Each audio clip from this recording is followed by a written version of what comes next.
Labdien, cienījami autovadītāji! Mēs esam no Ronin. Prezentējam jums jaunu produktu Latvijā, kas ir savs fotoradaru ķērājs. Vienīgais mērķis ir uztvērt jaunos fotoradarus. Tas ir ļoti maziņš. Šeit ir uztveršanas modulis, kur var nostiprināt pie spoguļa vai pie stikla.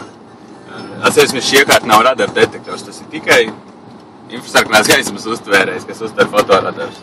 Apakšā ir ļoti vienkāršs elektrības kontakts, uz kuru ir divas diodas, viena sarkana, viena zaļa.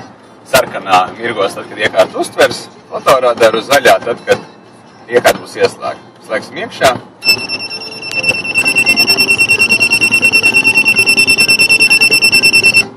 Iekārta iziet testa sekvenci un ir gatava darbam.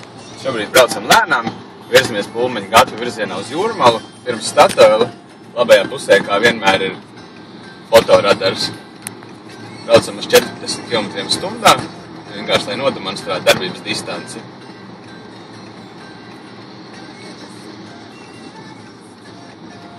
Mums nedaudz apdzen mašīnas, bet mēs patraucēsim citiem.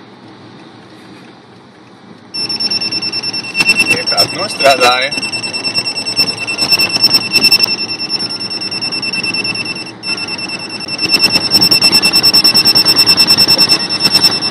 Uztveršanas distance bija apmēram 250 metri.